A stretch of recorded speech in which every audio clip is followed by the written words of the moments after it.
Hey, good morning, good afternoon, good evening, wherever you may be. Scott Luton here with you, along with my dear friend Kevin L. Jackson on Supply Chain Now. Welcome to today's live stream. Hey, Kevin, how you doing today?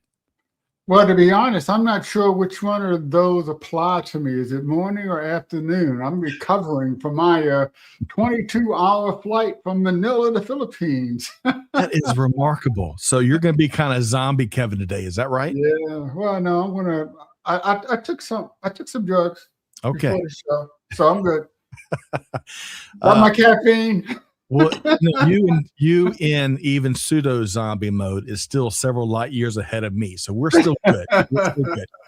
But folks, on today's show, it's The Buzz, where every Monday at 12 noon Eastern time, we discuss a variety of news developments across global supply chain, and really across global business.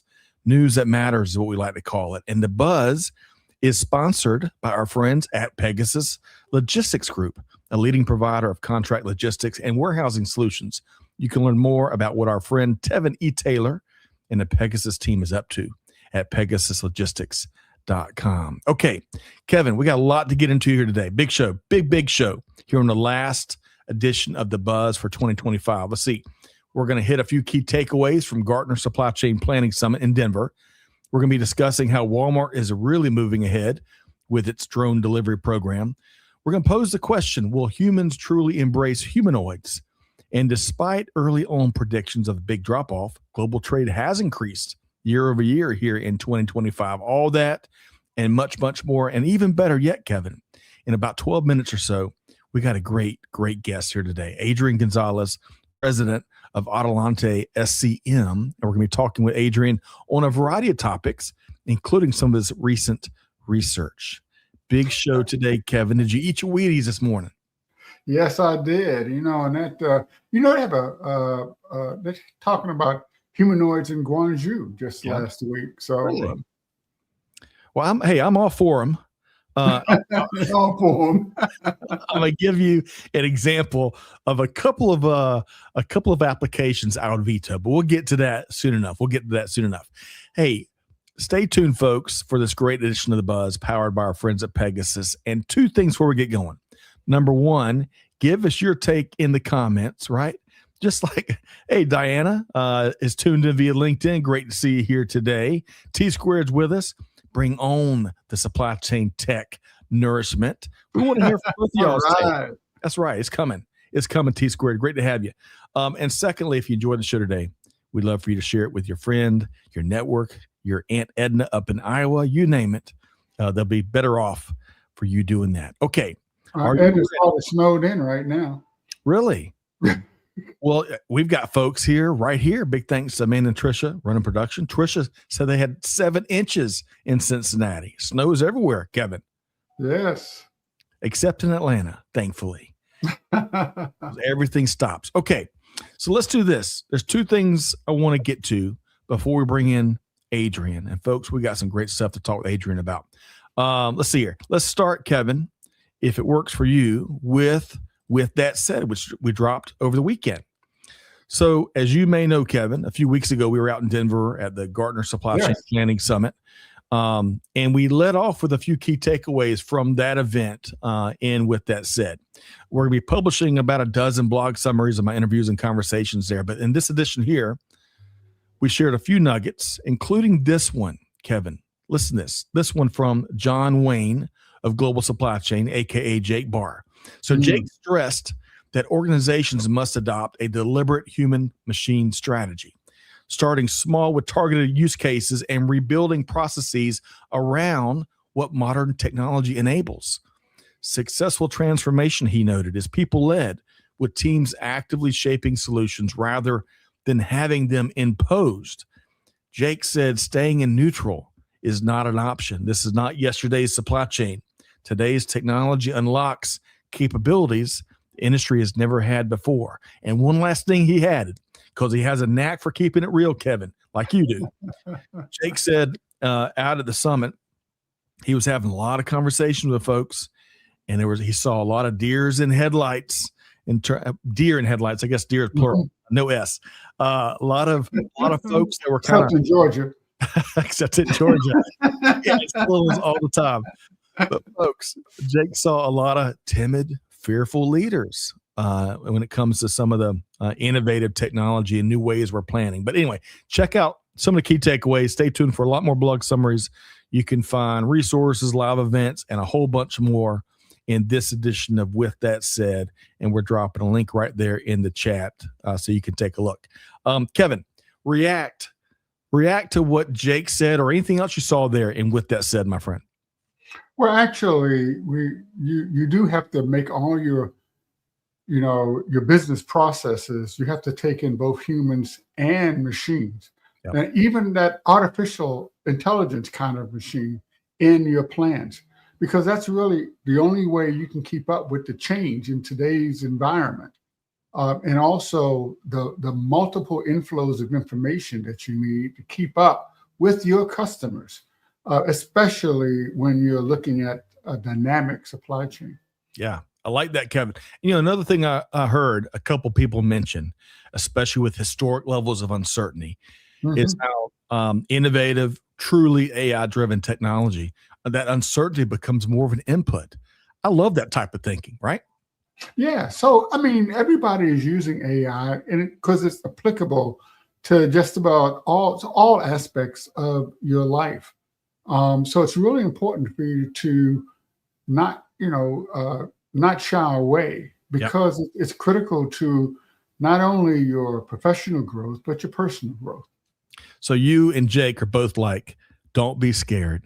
Don't be scared. You always say, Kevin, that's like, I put that synonymous with your perspective since our very first episode forever ago.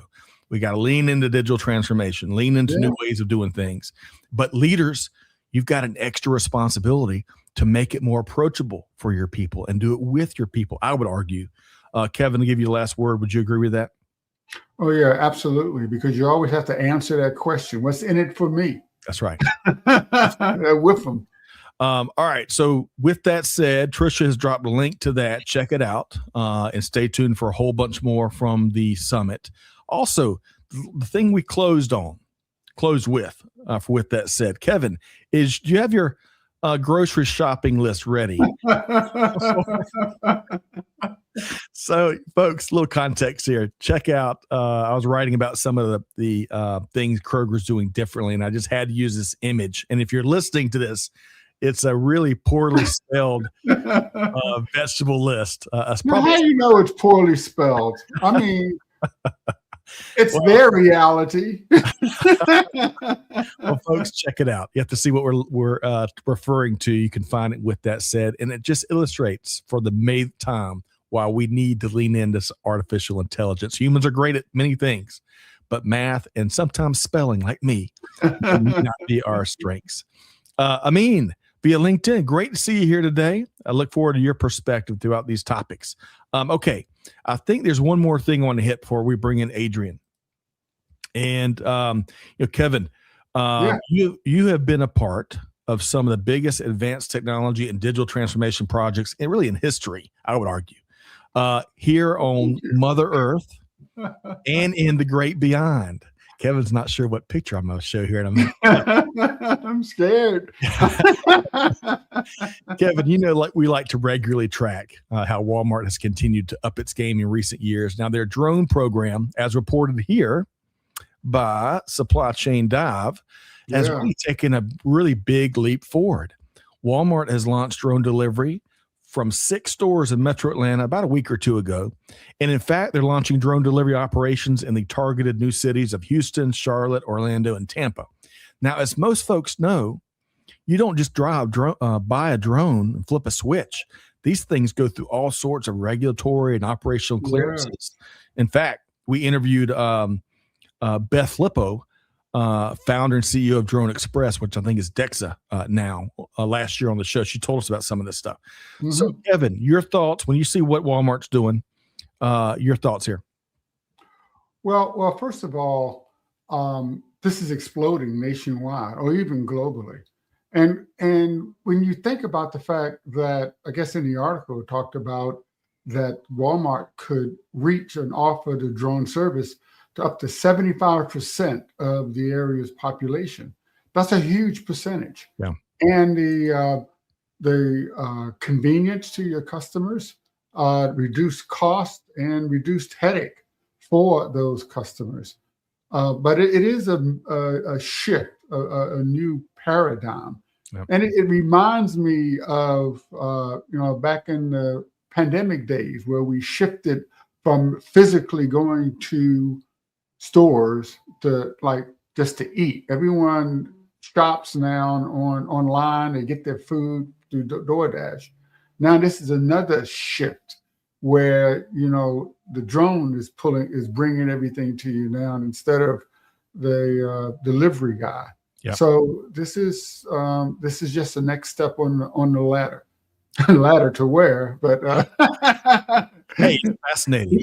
It is fascinating. Very fascinating. I was down near Georgia Tech. It's been a few months, and this isn't the latest or greatest development, but I'm down there eating chicken wings and having a beer with a dear friend, and down the street goes a drone delivery, probably delivering something from DoorDash or something else. And it was navigating this intersection, right? And its proximity sensor, for lack of a better phrase, was a little bit overactive because a car passed further down the intersection, probably 300 feet away, and I swear that drone stopped for a second. What? It thought it was about to get hit. But folks, we're going to start to see this. We've been predicting this forever, and I love to see Walmart's going to learn all kinds of things with this next expansion. And we'll have to get an update on what Amazon, the big A, is up to with their drone programs. But Walmart's got the edge right now, Kevin. Would you agree? Yeah, absolutely. Yeah. Okay, folks, we have got a terrific guest here on the last edition of The Buzz for 2025. What an incredible year. We are delighted to bring on Adrian Gonzalez, who's a trusted advisor and leading industry analyst with more than 26 years of research experience in transportation management, logistics outsourcing, and other supply chain and logistics topics. He is the founder and president of Adalante SCM, a peer-to-peer learning, networking, and research community for supply chain and logistics professionals. I'm going to have to join that, Kevin. Learn more stuff. You probably also know Adrian from Talking Logistics, an online video talk show and blog featuring thought leaders and newsmakers in the supply chain and logistics industry. He also leads Indigo, a market research service that brings together a community of supply chain and logistics practitioners who share practical knowledge and advice with each other while giving back to charitable causes. Love that. Many hats. He is. Yes. Got a big hat rack. Very busy. And you're going to love his sense of humor. So I want to welcome in Adrian Gonzalez, president of Adalante SCM.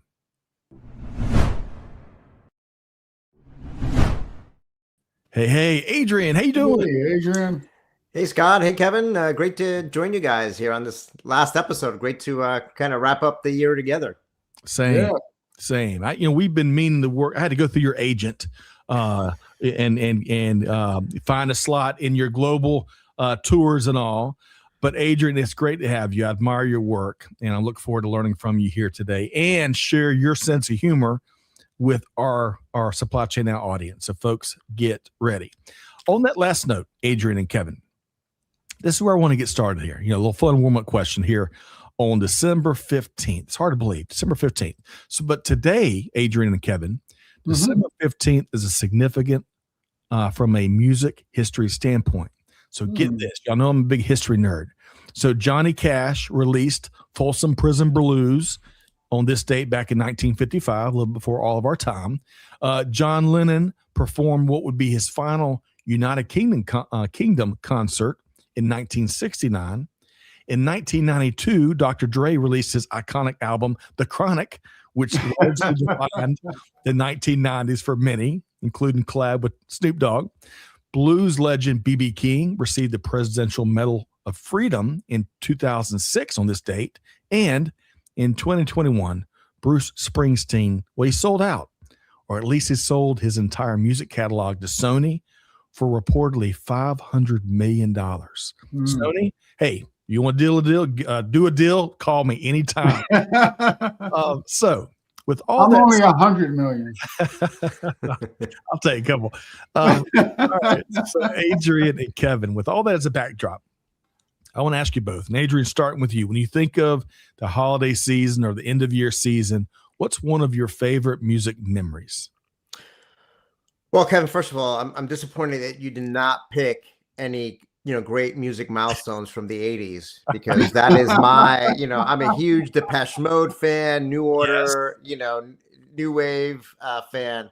So I was waiting for something there. But, in terms of holidays this time of the year and music, I'm first generation American. I grew up in Brooklyn, New York with, my parents, my aunts and uncles. The family owned a bodega in Brooklyn.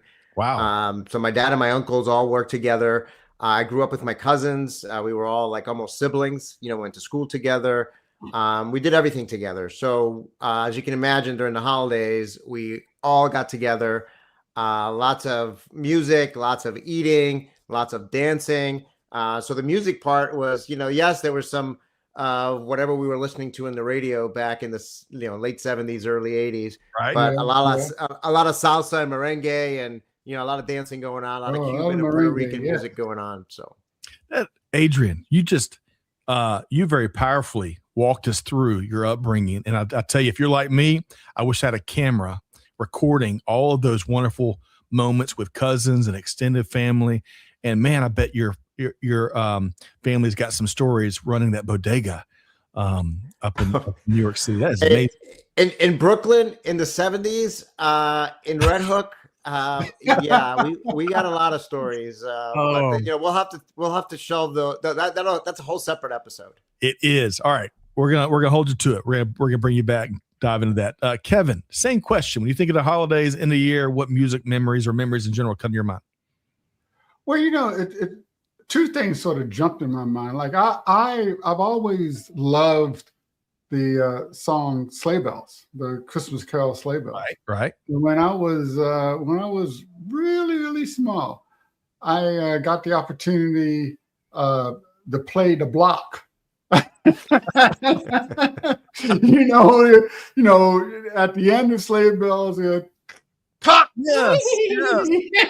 Man, Kevin, that's an important part of that. That's the most important part of the whole song. So the song is not complete without it. Without the block, right? So I felt so important.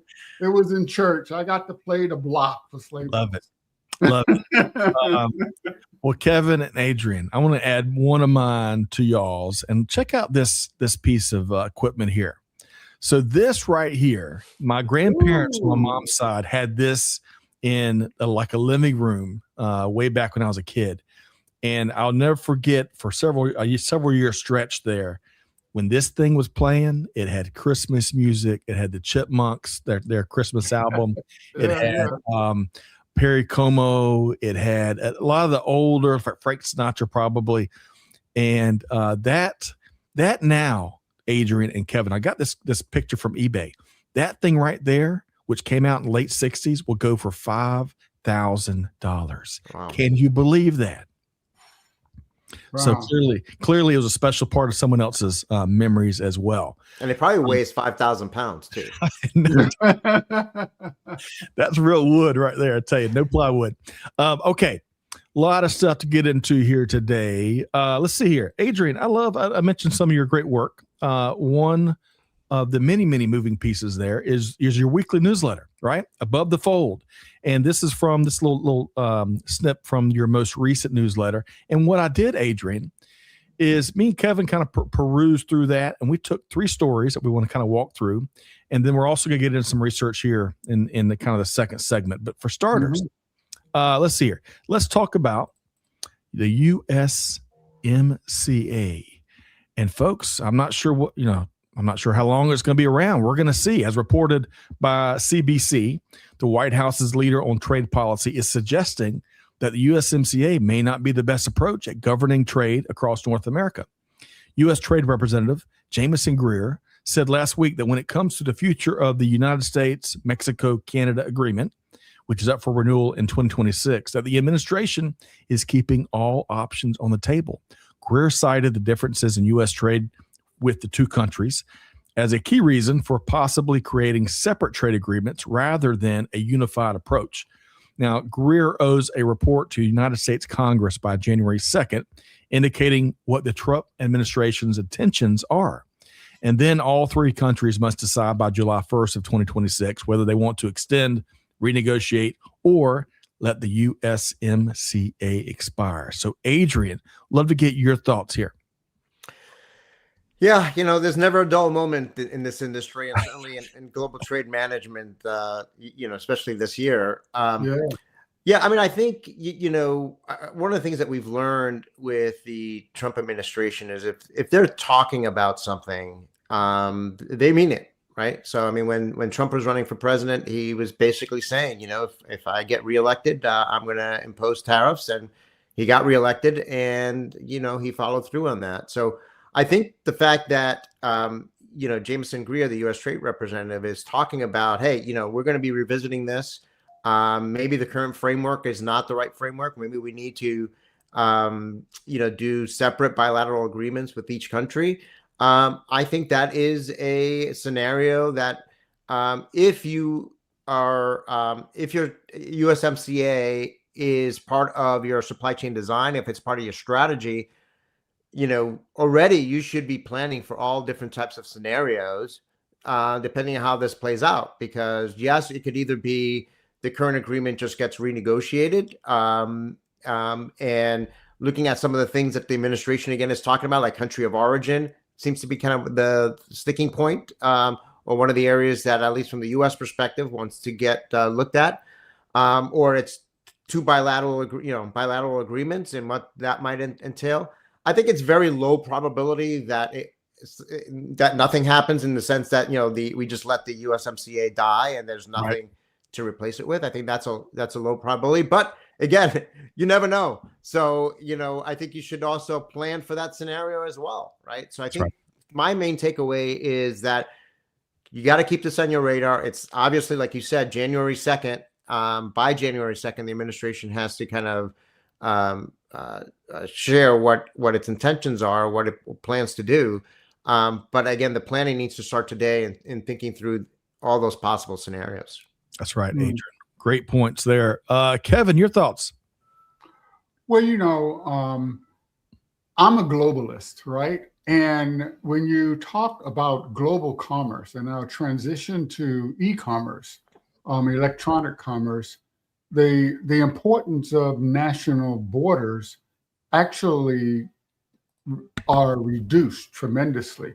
And I think it's helpful from a global society point to reduce the barriers between countries, including in trade. So, many may say it's much better to be protectionist, but in history, that has not been helpful for our country. And I think things like, tariffs really increase friction when it comes to trade and commerce. And in the electronic world, I think that's something you need to avoid. Excellent points, Kevin. And two quick points. My opinion, just my opinion, folks. Everyone wants a fair deal, right? Every country out there wants a fair deal. So with that said, though, we have got, and Kevin, we've said this, I've said this 1,000 times probably. We've got one of the most unique trading zones between Mexico, the U.S., and Canada in the world, right? Yeah. And just my opinion, I'd rather lean into that and use that to all three countries' benefits, and use that probably as a leverage point in other deals around the globe, right? In a good way, practical way. We should expand it to South America. Right. That's my opinion. But to Adrian's point, we got to plan for all possibilities. And good thing is, with today's technology, we can do that a whole lot easier than even 10 years ago, 5 years ago. Adrian, your final point here. Yeah, I agree with what you both said. And I think again, my main takeaway here is that everyone's been focused on the tariff situation. Obviously, we were all waiting for the Supreme Court decision on the legality of that approach. So that's going to be one big thing that's going to probably come down relatively soon here. But I think this is another big item here because, like as you both said, the regional trading bloc that we have here with Mexico and Canada is hugely important for all three countries. Right. And I think that, finding the right approach trying to find a win-win-win approach is the right scenario here. But absolutely. You got to plan for all contingencies. That's the bottom line. That's right. For sure. Okay, let's move to a little easier topic. So I want to address a question that will continue to grow in relevance and importance in the years ahead. Will humans embrace humanoids? Interesting. I'd be curious to see what trade policies that humanoids might come up with. Who knows? Maybe we'll lean on that down the road. But Adrian, based on this really interesting Wall Street Journal article entitled "Humanoid Robots Finally Get Real Jobs," you posed several interesting questions to your Indigo supply chain research community to gain their perspectives in a couple different ways. And some of the key findings, let's see here. Adoption is low amongst the group, with only one respondent actively using humanoids in their logistics operations. That probably doesn't surprise too many folks yet. 63% of the folks you polled had no interest. 26% said they are exploring possibilities right now. That's cool. In terms of potential applications where humanoids would be a great fit, and I bet this won't surprise anybody, 65% said picking and packing. 62% said repetitive assembly tasks, and 38% said loading and unloading trucks. My vote would go to washing new cars, where I spent one of my times in the hot South Carolina summers. Humanoids could definitely do that back in the day. So, Adrian, if you would, tell us some of your key takeaways from the questions about humanoids you are posing to your community. Yeah, I mean, I think, I've been hearing a lot and reading a lot about humanoids over the past, couple of years. I think it was 2 years ago, I had the chance to, actually it was last year. I didn't go to ProMet this year. I don't know if it was ProMet was held this year or not. But anyway, I did see some humanoid robots last year. Yep. And I walked away, thinking, well, this is really not ready for prime time. I'm looking at this robot moving and grabbing a box and putting it somewhere. And all I kept thinking in my head was, gosh, I could have moved and shelved 10 boxes in the time it took that robot to do one, right? So I would say that I'm a little bit skeptical about mainly whether it's the right form factor, for a lot of these applications, right? And like you said, so that's kind of sparked us doing some research with our Indigo supply chain research community. I think that the findings weren't that surprising. But we saw one of the items we highlighted in the Talking Logistics newsletter this week was, Mercado Libre and Agility Robotics that does humanoid robots, had an announcement last week in terms of Mercado Libre, going to implement some humanoid robots in the application. So companies are definitely looking to explore and trying to see where there might be suitable applications. I think ultimately, like everything else in technology, the market will decide. The market will determine, who are the winners and losers. My current perspective is that I'm not convinced it's the right form factor, particularly for warehousing and manufacturing applications. To me, if you're gonna do a robot, this is a great way to kind of start with a clean slate of paper. And I think I joked in my newsletter on Friday, hey, give me a robot that kind of doesn't walk, but like hovers on the ground and has like octopus arms with suction cups and, is kind of like, be creative with it. I think trying to copy a human body in robot form, I think lacks creativity, but that's my opinion. And, the way technology moves, you could probably have me, a year from now, 2 years from now, eating my words. And that's just the way it is. Well, nah. Who knows? I don't think so. I think you're absolutely right. I mean, these humanoid robots, this just shows the hubris of us humans. We think we are perfect, and we're not. Believe me. So, Kevin, you shared a couple of links in the private chat Yeah, that second link I think is best because they actually have multiple, but just recently in Wuhan they had a humanoid robot mall in China where you were able to go and just walk through all the different humanoid robots, and it makes you maybe you'd like it, but if you're going to have a robot, I'm with Adrian. You want to make it specialized to do exactly what it's designed to do to improve your business line. Humans, our form factor is just too generalized to be perfect in anything. And we're not designed to be perfect. We're designed to be the generalist, right? That's what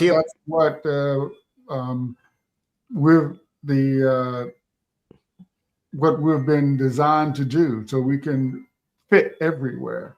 Okay, Adrian, you're about to add something else. I was just going to quickly say I was talking to someone who is very pro humanoid robots, and they used your point, Kevin, which I agree with. But they used your point to say that's exactly why humanoid robots have a promising future, because they're highly flexible. You can use them for one application today, and then tomorrow, if the business changes or everything else, right, that humanoid robot can be, one day they're picking and packing, and then the next day you can say, hey, you know what, now unload trucks, and that same robot can do both, versus having a very specialized robot or system that only does one thing very well. So, I think the verdict is out, and we'll see. We'll see which way it goes.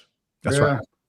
All right. So a couple things here. Trisha has shared a long link that Kevin shared with us about China's first humanoid robot store, which opened in Wuhan. So check that out, folks. I'm going to also add, so Adrian and Kevin, I think it is largely inevitable. How quickly will we get there to where it's very prevalent and widespread adoption? We'll see. But gosh, as we all know, the technology is evolving so fast. But as Adrian said, the market's got to see value, right? Now, I would just add one more thing, Adrian and Kevin. I saw a video. I saw it on X, so it has to be right? It has to be real, right? But this robot, and we probably have all seen examples, right, where a humanoid, a bot of sorts, kind of goes sidebars, and it kind of goes off the ranch a little bit, right? And the human coworkers scrambled, right? So with that seared into my brain, going back to this Wall Street Journal article, there was one application it showed of a robot with some sort of baton, which I'm showing right here. I would veto. I'm not sure what that humanoid is doing with that big, long steel stick, but I would like to be in that application. Adrian, are you signing up for this? Are you? You know what I'm saying? I mean, you open the segment by asking the question, will humans embrace humanoid robots? I mean, that's really almost like a sociology question. and I think I personally would be more comfortable working with a robot that looks less like me, right? That's more, right? I think one that looks like me and is going to be way smarter than me and can lift, 5,000 pounds, because it's mechanical. I don't know. I think that would, that would freak me out a little bit. So I'd rather work with robots that don't look human at all. I like it. I like Adrian. I'm kind of geared like that too. Kevin, your final word here. Adrian's right. That's the easy answer. So Kevin, to give you a specific question, are you more apt to be willing to work with humanoids that look like us? Or are you more apt to work with, non-human forms, I guess? Yeah, I think I'll probably like the non-human forms. Yeah. I want a robot that complements me, not imitates me. Okay, fair enough. I want one that makes my job easier, especially if it involves physical labor, makes it safer. Yes. And again, I don't want any robots to be wielding swords. Swords and batons. Okay, moving right along, we're going to take a hard right turn, and we're going to be talking about global trade volumes and how they're projected to shake out for the year. It might surprise a few folks. As reported by the Wall Street Journal, again, over there by the WSJ team. Despite all the tariffs and the trade wars and the friction and everything else, global trade has largely remained resilient. The United Nations now projects global goods and services, all that trade, will reach $35 trillion in 2025. That's up 7% year over year from last year. Of course, reflecting not only higher volumes, which is ideal, but higher prices. So thanks a million there, trade war. The World Trade Organization had predicted this past April, was it 7 months ago, that world trade would decrease this year, which would be a bit unusual, not unheard of, but a bit unusual in modern history. It happened in 2009, thanks to the global financial crisis, and it decreased year over year again in 2020, of course, to hopefully the once-in-a-lifetime pandemic. One last note, China's export shifts, well, they seem to be working as the country is reporting a record $1 trillion trade surplus, right? So, Adrian, when you think of all that we've been through this year, it's a great time to do it. Surprised, not surprised, your thoughts here? Well, first, I think it shows, why making predictions and forecasts is a fool's errand in this, right? Because it's really, there's so many factors that it's unpredictable. I think it was a fair prediction back in April when, the tariffs came on board and they were announced. And certainly, the administration was talking about tariffs of 30, 40, 50% and above. I think you fast forward to today and, those types of very high tariffs never really truly materialized. There was a kind of a walk back, if you will, and we've kind of settled at a lower standpoint. I think you've seen also, things like AI driving growth. And I think, one of the things you see here on the screen, one of the subtexts there is that 72% of global trade goods still trade place on most favored nation terms. So, a lot of countries have bilateral agreements with one another and free trade agreements with one another, and those have remained intact, right? So, yes, the spotlight has been on the U.S. and kind of the tariffs we've imposed on our trading partners, and obviously, as the U.S. goes historically, so does the rest of the world. But it just goes to show you, building on what Kevin said before, that overall this movement that has occurred for decades now towards free trade is pretty robust and resilient. I think the big question is, will this continue in 2026, right? Yes. And we can all sit here again and make predictions one way or another, and we'll likely be wrong one way or another. But but that's the question, because I think that there's still everything we talked about before, right? What's the status of USMCA, right? So depending on how that goes, that could have an impact on 2026. China, what happens from a geopolitical standpoint, that could have an impact. The state of Europe, the European Union, and their trade picture and economies, that can have an impact. So a lot of wild cards out there still. No doubt, Adrian. Good stuff there. And we'll all be wrong, some more than others, and what we're projecting for 2026. That's for sure. And usually it's me wronger than others. Kevin, your thoughts on global trade ebbs and flows? Well, the big changes make news, but when they start rolling these changes back, it's never on the front page. So that's typically what happens. Our quote leaders, unquote, want to make the front line or headline news.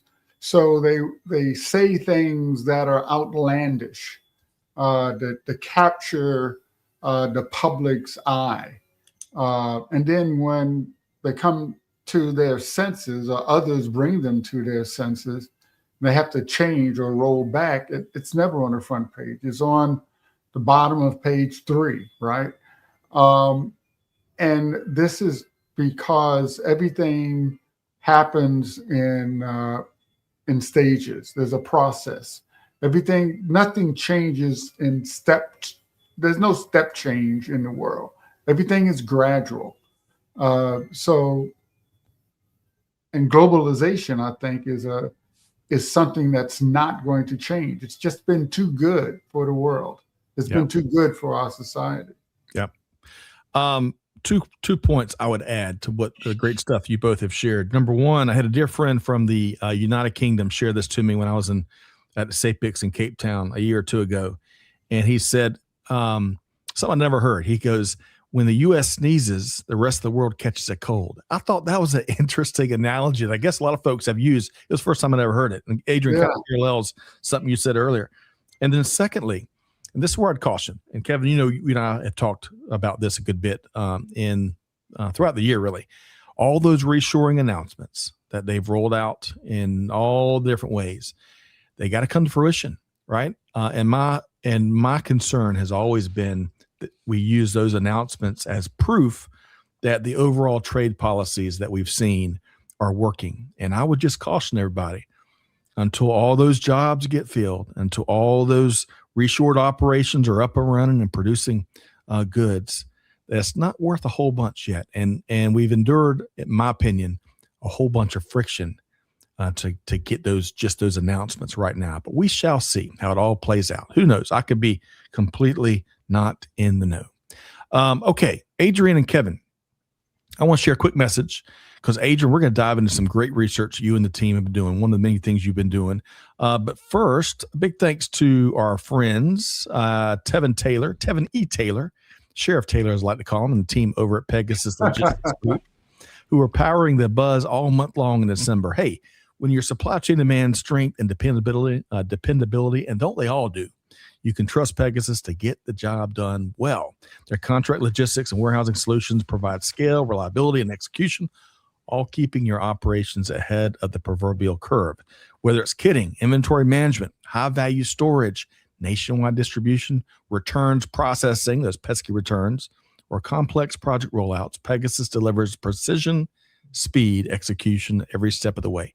Tevin and the team invite you to discover how Pegasus Logistics Group can strengthen your operation and deliver opportunity for your business. You can connect with them via the link right there in the comments. Thank you for that. Trisha, she is Johnny on the spot. I'm telling you, the fastest draw in the, I'll say the East, not the West. Trisha keeps us on track. That's right. Okay, so as I've been mentioning, Adrian, I want to dive into some great recent research that you and the team have been producing here. The latest one, the State of Digitization in Freight Forwarding 2025. And I've got a couple screenshots there from a really comprehensive piece of research. I was diving into it early this morning.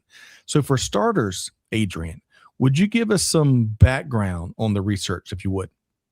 Yeah, sure. I mean, this was a research project that we collaborated with, Magaya. If you're not familiar with Magaya, they're a leading provider of supply chain logistics software for freight forwarders.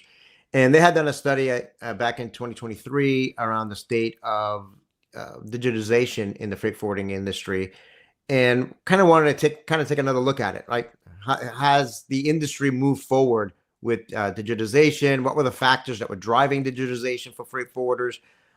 Which areas of the business were they prioritizing? And maybe what were some of the roadblocks and obstacles in the way of digitization? So we created a survey. We reached out to 71 leading freight forwarders and logistics service providers to kind of help answer those questions. We also did some research with our Indago supply chain research community, which are leading supply chain logistics executives from manufacturing, retail, and distribution companies, to get the shipper perspective, right? The customer's perspective, on all of this. So that was kind of the backdrop for that, and really, came out with a lot of interesting, some things that were very surprising, some things that weren't, but, overall, some good and interesting findings that have driven a lot of conversation this past year. Adrian, absolutely. And folks, you can check it out. Trisha just added the link right there in the chat. It's easy to download. You don't have to go through 3,000 fields. Adrian, really appreciate you and the Magaya team for making it really that easy. Kevin, before I ask Adrian to kind of expound on one of the key themes, digitization, Kevin, as the world's foremost digital transformer, I bet it makes your day to hear digitization in the freight industry, huh? It's all about data, isn't it? Right? understanding that data and more importantly, determining what data is important to your business process. And I think that's what we're seeing in this study, the importance of data and the fact that companies are really honing in on the important aspects of data, what's critical to their processes. Yeah. Tidal wave of information is at our fingertips, but we got to pay attention to the right bits and pieces, right? What's relevant, what isn't. It's like the old sixth grade, I'm picking a year, sixth grade math problems when they give you like 5,000 pieces of information, but you only needed 3 to solve the problem. Well, there's a supply chain analogy there. Adrian, one of the key themes that emerged, and I love this, Kevin, it parallels some of the things we've talked about for years. Shippers are no longer impressed by digital capabilities. They expect them. Adrian, expound on that.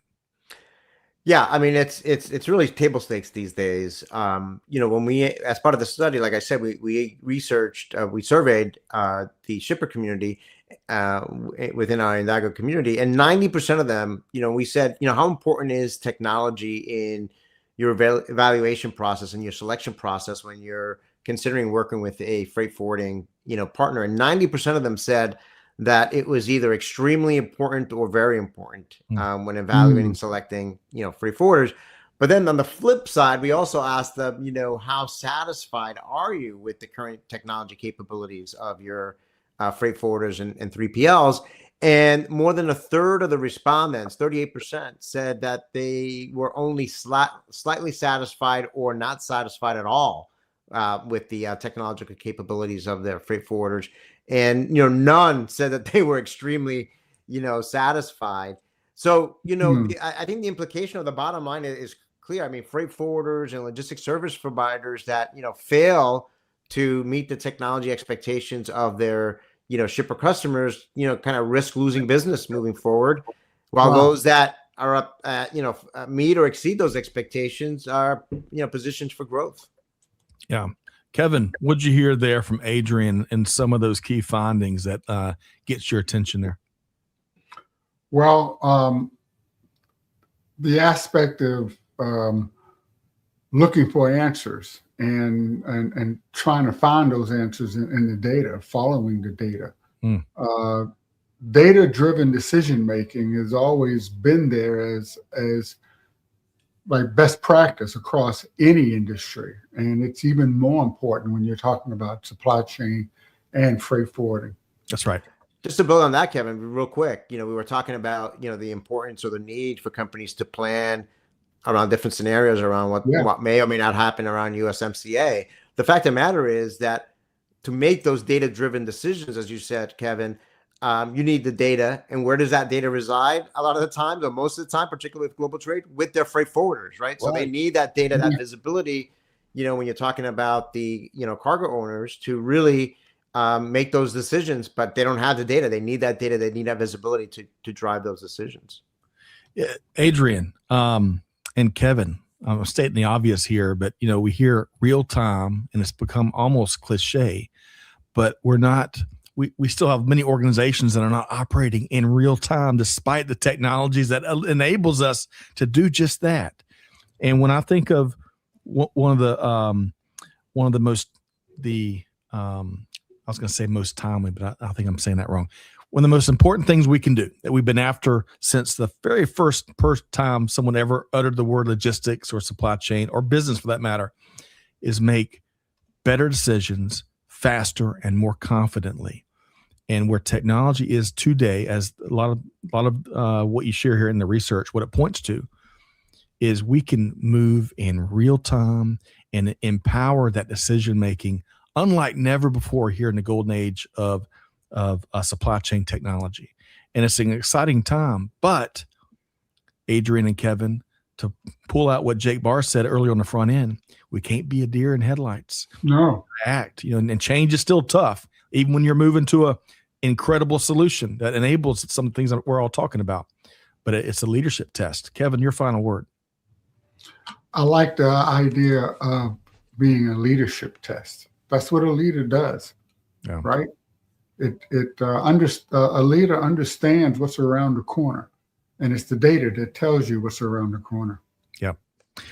Adrian, there's so much more here, right? There's so much more here. And folks, again, Tricia is dropping a link where you can go check it out.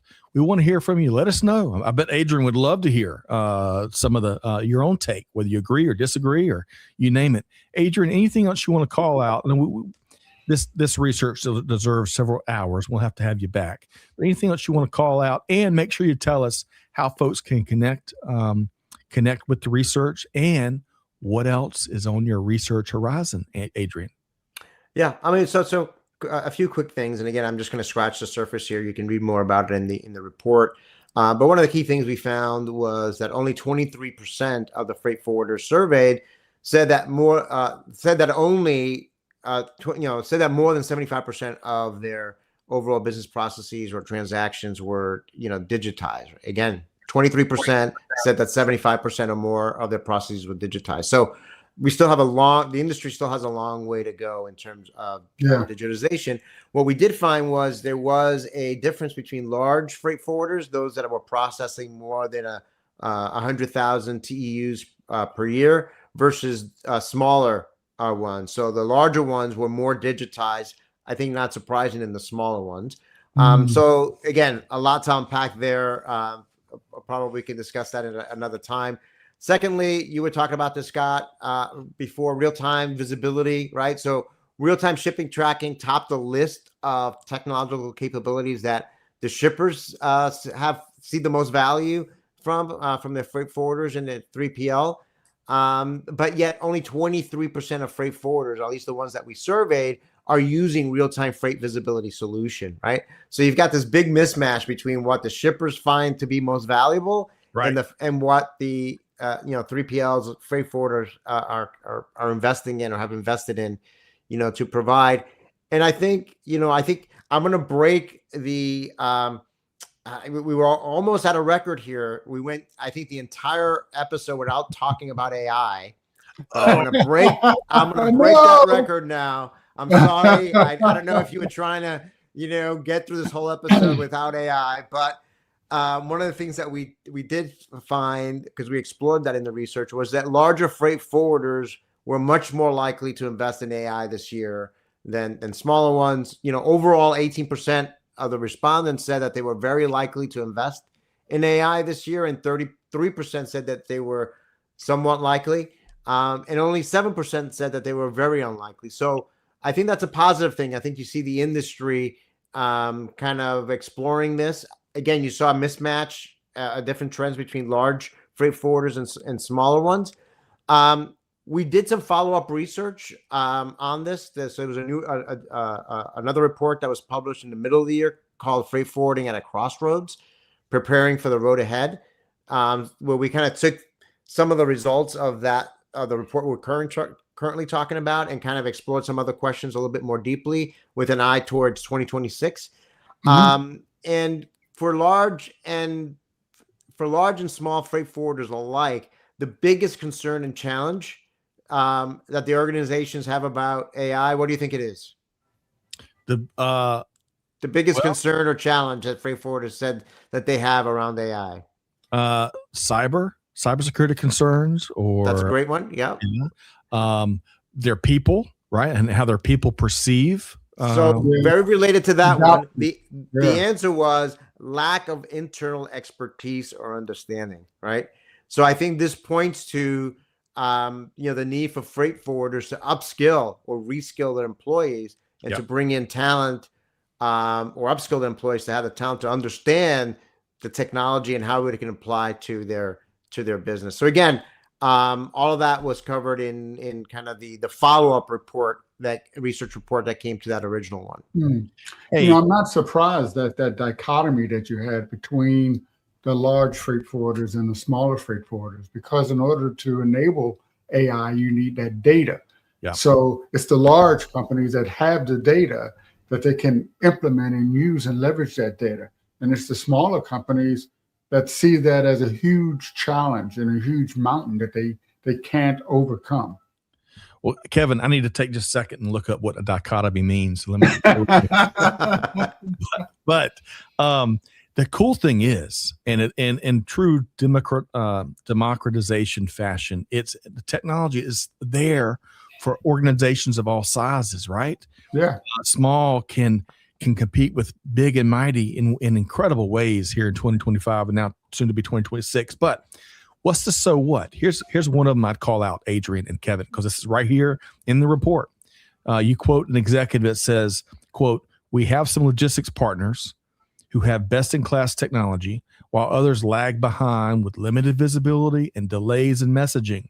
We're actively working to rid ourselves of the latter," end quote. Folks, that should be in flashing lights, right? Your team should talk about that, because that's one of the big risks of not leaning into where technology is in 2026, really. All right, so Kevin and Adrian, gosh, time has gotten away. I want to how's your clock there? I need to bring on an atomic clock. We may go over just a couple of minutes. Let's see here. Diana says change management. That's a good one. Going back to the question Adrian was asking. Change management of technology projects for sure. And by the way, Raja Shaker, great to see you again via LinkedIn. Love to hear your thoughts. Adrian, how can folks, I want to make sure folks know how they can lean into this, other research you produce, how can they track you down, Adrian Gonzalez? Yeah, so probably LinkedIn is probably the easiest, right? So feel free to, find my LinkedIn profile, connect there. Talking Logistics, talkinglogistics.com. You can go there, subscribe to our newsletter. And so those are probably the two ways that most people connect with me. Outstanding. And we're going to make it even easier. You can connect and follow Adrian Gonzalez right there on LinkedIn. Check that out. And I bet we'll be dropping some of those other URLs that he mentioned too. But he's pretty easy to find because he's everywhere. I was able to find him. We're also dropping talkinglogistics.com right there. It's another place you can check out some great content. So make sure you do that. All right, Kevin, before we ask you how folks can connect with you, I'm going to take a hard turn one more time. There's too much to talk about here as we start to wrap up an incredible year. Folks, I got in real time, we were talking about just that a second ago, our team got our hands on a snapshot of Kevin L. Jackson. No, his real job. There he is, Kevin. Kevin L. Jackson. He's solving interplanetary challenges right there. Kevin, kidding aside, I love, a lot of folks may not know, one of your many stops in your career, your journey, was working with NASA, right? On the Pluto. New Horizon mission. New Horizon, that's right. Yes. But really quick, when you think about the topic of freight on the final frontier, share one recent supply chain development that's on your radar right now. So actually, I'm doing a lot of different things that are connected. And one of them is a new Institute for Digital Asset Innovation, where it's using real-world asset tokenization to help provide capital to the space economy. Wow. And one of the companies we're working with is called Space Phoenix. And talk about logistics, their tagline is Space Phoenix is the FedEx for low Earth orbit. So what they are doing is making it easy to use the asset of zero G to produce things like pure crystals for semiconductors, or to grow corneas for eyes. So they are going to have their first launch in 2027. So we're working with them to provide capital, not only where you can invest and get a share of their future profits, but also you can buy a token to get a ride to space. Really? Yes. All right, that's really cool. I'm going to check out this Baltimore-based innovative business, Space Phoenix, and Trisha, as she has been on the money all buzz long. Yes. Drop a link right there. And T-Squared, that's upskilling and reskilling. That's going to be, it has been, but it will more emphasis, kind of going back to what we were talking about with Adrian earlier. Organizations are going to have to get even more serious and deliberate and invest in upskilling and reskilling the workforces so that they're in position to find success with emerging innovative and cutting edge, bleeding edge technologies for sure. Okay, I hate to leave it here. We know how to track down Adrian. We put his information out there. Kevin L. Jackson, where can we find you? Yes, you can always find me on LinkedIn or on X at Kevin_Jackson, or right here on Supply Chain Now. That is right. I feel like, and Trisha's dropping your LinkedIn right there. I feel like between Adrian and Kevin, man, if y'all could stick around for another hour, we'll really solve the trade wars. We'll solve technology challenges. Y'all are quite the 1-2 punch, Adrian. And those humanoids. Yeah. Those pesky humanoids. That's right. That's right. Just no batons. All right.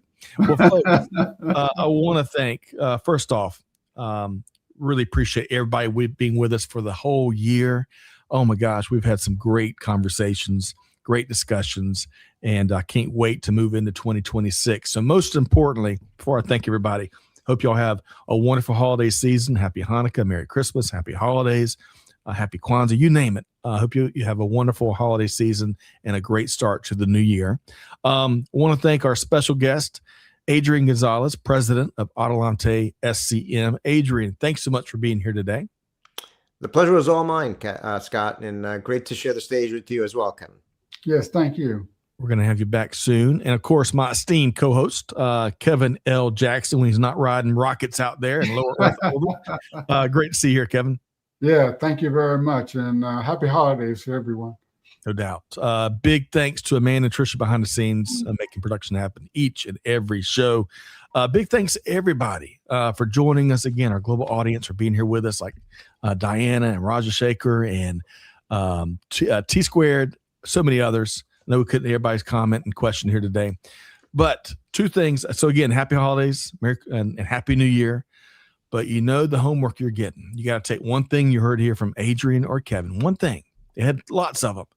And put it into practice. Share it with your team. Do something with it. Deeds, not words. That's how we're going to keep transforming global supply chain. With all that said, on behalf of the whole team, Scott Luton challenging you to do good, give forward, be the change that's needed. We'll see you next time right back here on Supply Chain Now. Thanks, everybody.